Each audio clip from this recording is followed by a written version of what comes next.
Bonjour à tous et bienvenue sur notre chaîne YouTube, chaîne dédiée à l'intelligence économique. Chaîne réalisée par le cabinet Vauban, qui est un cabinet de conseil en intelligence économique, mais aussi un centre de formation.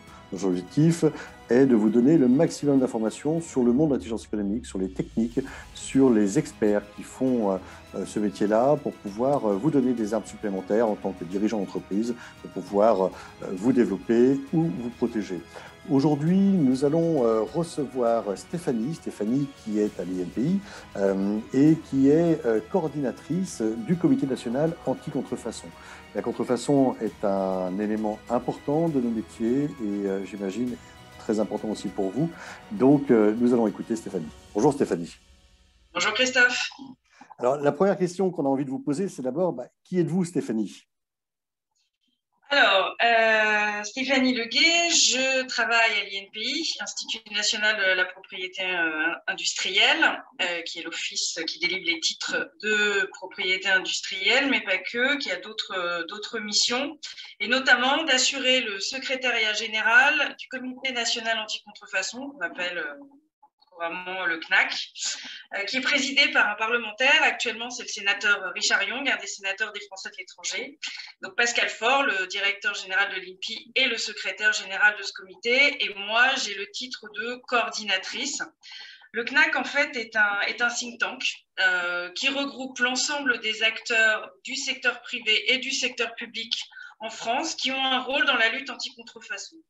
Donc, côté secteur public, on va avoir tous les ministères, le ministère de l'économie, le ministère de l'Intérieur, la culture, la justice, les affaires étrangères, tous, l'éducation nationale, lorsqu'on travaille sur des questions de sensibilisation des jeunes publics, la santé, le ministère de la Santé, particulièrement en ce moment, bien évidemment. Et puis, côté secteur privé, les fédérations, les associations professionnelles, mais aussi des entreprises. Plutôt des grosses entreprises dans le secteur du luxe, on est en France, et puis pharmaceutique par exemple, mais aussi les industries mécaniques, la beauté, tous les secteurs sont représentés. D'accord. Alors, on parle de contrefaçon, ce qui intéresse beaucoup nos chefs d'entreprise. Aujourd'hui, quel est l'état des lieux en France, je dirais, avec en plus la problématique du Covid ? Alors, l'état des lieux, il n'est pas brillant. Avant même qu'il y ait eu la pandémie, il faut savoir que la France a le triste privilège d'être le pays d'Europe où les pays sont les plus contrefaits. Et on est le deuxième pays dans le monde après les Américains, au terme d'une étude de l'OCDE qui avait été publiée il y a 2 ans. La mise à jour sortira fin avril, donc je ne sais pas encore si nous aurons encore la même place sur le podium. Mais pour le moment, ça n'est pas brillant, c'est un vrai problème. Bien évidemment, la pandémie n'a pas arrangé les choses, puisque dès mars 2020, Interpol nous signalait les premières saisies de faux masques, de faux hydrochloroquine, de tout ce qu'on veut. Et là, depuis 3 semaines, on a des alertes avec des annonces de saisie des premiers faux vaccins. Oui, carrément. Mais autre point important de l'état des lieux sur la contrefaçon, ce qu'il faut comprendre tout de suite, ce qui est très important, parce que dans l'esprit de beaucoup de gens, la contrefaçon, depuis très longtemps, c'est un peu anecdotique et ce sont les produits de luxe. C'est le faux sac qu'on va ramener de Marrakech ou le faux produit qu'on va ramener de Thaïlande, et ça reste anecdotique. Aujourd'hui, ce qu'il faut comprendre, c'est que la contrefaçon, ça touche tous les produits. Les contrefacteurs, on est obligé de leur reconnaître ça, sont très intelligents, très réactifs. Donc, ils sont réactifs au moment d'une pandémie, ils sont réactifs quand on gagne la Coupe du Monde pour c'est les premiers à rajouter une étoile sur les maillots de foot. Ils sont réactifs surtout tout le temps. Ils connaissent ce dont on se rend compte de plus en plus par rapport aux saisies de produits contrefaisants, c'est qu'ils connaissent très bien notre économie, ils connaissent très bien nos habitudes de consommation, et vraiment, ils s'engouffrent dans tous les business models. D'accord. Et quels sont les risques pour une PME industrielle, je dirais, ailleurs qui fait un chiffre d'affaires je sais pas, autour de 30-40 millions. Donc voilà, une PME moyenne, comme on en voit beaucoup. Quels sont les risques? Parce que moi, je rencontre beaucoup de patrons comme ça de PME qui me disent, bon, je fais un peu d'export, je prends pas, voilà, j'ai pas de risque. Et quels sont vraiment les risques? Je pense qu'il y a des risques pour tout le monde. Le risque, c'est de voir ces produits recopiés. Enfin, je pense que les gens auxquels vous faites allusion n'ont peut-être pas suffisamment regardé ce qui se passe à l'extérieur. Et un jour, demain, peut-être aujourd'hui, quelqu'un va leur envoyer un mail en leur disant oh, tu vas rire, mais je viens de voir ton produit sur tel marché, sur telle plateforme. Globalement, le risque pour les PME, c'est vraiment effectivement, mais ça, on l'entend depuis très longtemps. Longtemps, on a senti que les PME, alors on est bien conscient que les chefs d'entreprise doivent penser à énormément de choses. Ils ont déjà énormément de sujets, mais il faut vraiment qu'ils comprennent que le sujet de la lutte anti-contrefaçon est un sujet en plus qu'ils doivent envisager et anticiper.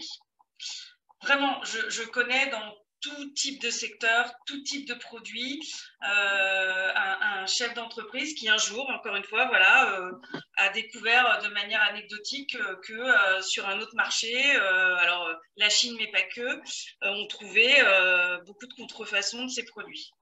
Et donc les risques pour l'entreprise, qu'est-ce que c'est? C'est à terme, s'il laisse faire, s'il ne fait rien, s'il ne s'en rend pas compte, ou s'il s'en rend compte et qu'il ne fait rien, c'est des pertes de parts de marché, c'est la dégradation de son image de marque. Et puis, au bout d'un moment, ça peut un peu freiner les velléités d'innovation parce qu'au bout d'un moment, on en a marre d'investir dans des innovations qui sont copiées tout de suite et pour lesquelles on aura peu ou pas de retour sur investissement. D'accord. Alors, Stéphanie, du coup, concrètement, comment on peut se protéger? Quels sont les types d'actions que l'on peut mettre en place pour pouvoir se protéger des contrefaçons? La première action, c'est d'avoir des titres de propriété industrielle pour pouvoir se défendre. Donc, il faut d'abord protéger ses créations. En ayant un brevet et une marque et ou un dessin et modèle selon le type de produit que l'on commercialise. Il faut vérifier que les titres que l'on a sont valables, couvrent bien les zones qu'on a pensé couvrir. Faut réfléchir en amont qu'elle soit bien pensée. On ne peut pas protéger qu'en France. Il faut penser aux pays dans lesquels on pense vendre, commercialiser ses produits, mais pas que. Donc j'ai déjà cité la Chine parce que bon voilà, on le sait tous, la majorité des contrefaçons viennent de Chine. C'est quand même un des pays où il faut, même si on n'a pas prévu d'exporter, il faut quand même sécuriser là-bas aussi, par exemple. Il faut ensuite ne pas hésiter quand c'est nécessaire à se défendre, même si ça va être coûteux, car oui, ça peut l'être, ça va l'être. Et puis, qu'est-ce qu'on peut faire encore? Un conseil, en plus c'est gratuit là aussi, c'est de faire des demandes d'intervention auprès des douanes. Pour éviter, c'est tous les ans, c'est un papier, ce sont des documents qu'on remplit, où on décrit un peu les produits que nous on a, c'est quoi le vrai produit, comment détecter le vrai. Et s'il n'y a pas ces mentions-là, enfin, il n'y a pas ces détails-là, bon, bien évidemment, les marques ne nous dévoilent jamais leurs secrets, elles réservent ce genre d'informations aux douaniers, permettront aux douanes et d'autres informations clés sur des produits qui pourraient être faux, d'arrêter des produits, de les empêcher d'entrer sur le territoire français et d'inonder le marché. Voilà, exemple. D'accord. Exemple de mesures en amont qui peuvent être prises. Et du coup, quels sont les... alors, je repars sur le côté intelligence économique. Aujourd'hui, une entreprise qui veut se protéger, vers quel métier elle peut aller sur les acteurs de l'intelligence économique? Là où les acteurs de l'intelligence économique peuvent intervenir, c'est pour aider à réunir les preuves les plus pertinentes pour se défendre en cas de litige. Aujourd'hui, on n'est plus sur. Alors, on n'est pas sur des problématiques sur la contrefaçon. Alors ça va peut-être faire peur aux chefs d'entreprise, mais il faut vraiment l'avoir en tête. La contrefaçon, ce sont des problématiques transnationales. On n'est pas. Très peu de contrefaçons sont produites. Enfin, aucune contrefaçon n'est produite en France, très peu en Europe. Ça reste très anecdotique. On peut trouver des cas, on a des exemples, mais c'est pas voilà. C'est toujours des problématiques transnationales, souvent hors UE. Donc, il est nécessaire d'avoir il existe des cabinets qui font des investigations et qui peuvent vraiment aider à réunir les moyens de preuve dont les entrepreneurs, les entreprises auront besoin pour se défendre au mieux. Alors, ça sera des investigations de terrain, des investigations financières, de la cyber-investigation, parce qu'aujourd'hui, on est beaucoup sur de la cybercriminalité. Et donc, il y a beaucoup de cabinets de conseil en intelligence économique qui font ce travail, qui ont des outils de veille, des outils d'investigation, qui ont des personnes sur place dans différents pays pour conduire des enquêtes, essayer de remonter des filières, et puis pour faire des enquêtes économiques et financières. D'accord. Bah, écoutez, merci Stéphanie pour toutes ces informations et à très bientôt.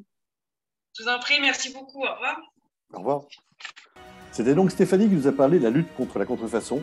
Vous pouvez vous faire aider aussi par les experts de la lutte contre la contrefaçon inscrits sur la plateforme vigie.online. Vigie.online où vous trouverez un peu plus de 500 spécialistes de l'intelligence économique à travers le monde, spécialistes francophones. Vous pouvez bien sûr continuer à suivre nos vidéos pour en apprendre un peu plus sur les techniques et sur les métiers de l'intelligence économique. Et vous pouvez nous contacter pour suivre des formations spécifiques réalisées par nos experts. En tout cas, j'espère à très bientôt. Merci, au revoir.